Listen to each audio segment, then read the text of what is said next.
बिहार में इस साल के अंत में विधानसभा चुनाव होने हैं।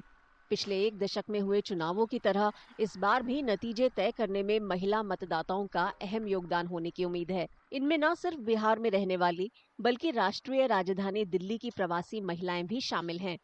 अपने राज्य जाकर वोट डालने का मजबूत इरादा रखने वाली कई महिलाओं का कहना है कि उनकी प्राथमिकता राज्य का दीर्घकालिक विकास है।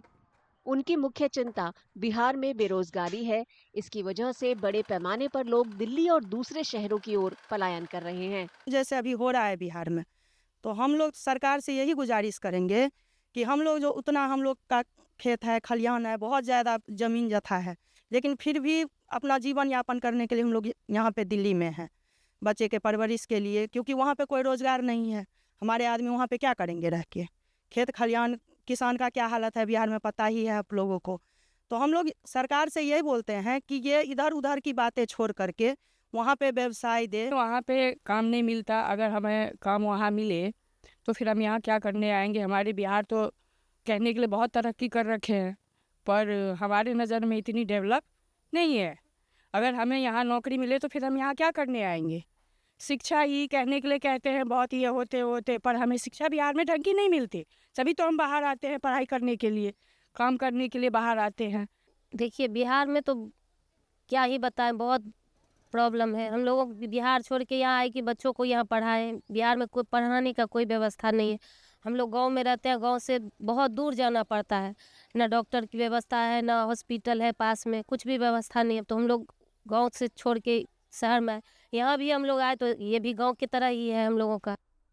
महिला मतदाताओं को लुभाने के लिए नीतीश कुमार की अगुवाई वाली सरकार ने कई महिला केंद्रित योजनाएं शुरू की हैं। महिलाओं को कई तरह के वित्तीय प्रोत्साहन दिए जा रहे हैं। सरकार ने 2016 में राज्य में शराबबंदी भी की थी। हालांकि कुछ महिलाओं का आरोप है कि सरकार की ये पहल असरदार नहीं रही।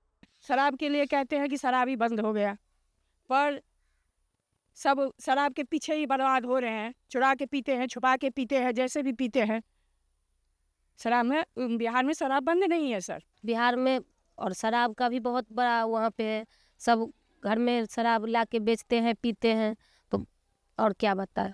दिल्ली में रहने वाली बिहार की कुछ प्रवासी महिलाओं ने गृह राज्य में शराबबंदी लागू करने में ढिलाई की आलोचना की, जबकि राज्य सरकार शराबबंदी नीति का पुरजोर बचाव कर रही है।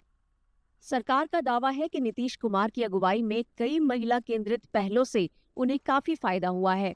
माननीय मुख्यमंत्री जी की का जो शराबबंदी है, इसको हम लोग खास करके महिलाओं के लिए एक सकारात्मक कदम मानते हैं और हम लोगों ने इसका समर्थन भी किया था।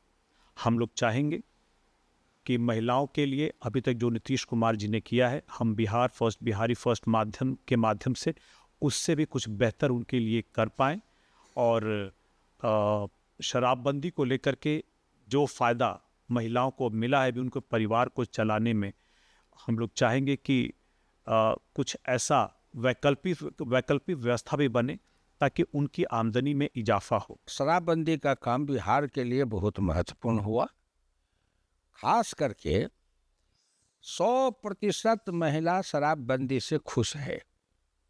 100%। नरेंद्र मोदी महिला सशक्तिकरण के नाम पर जीविका का काम किया है, सेल्फ हेल्प ग्रुप का काम है, FPO का काम है।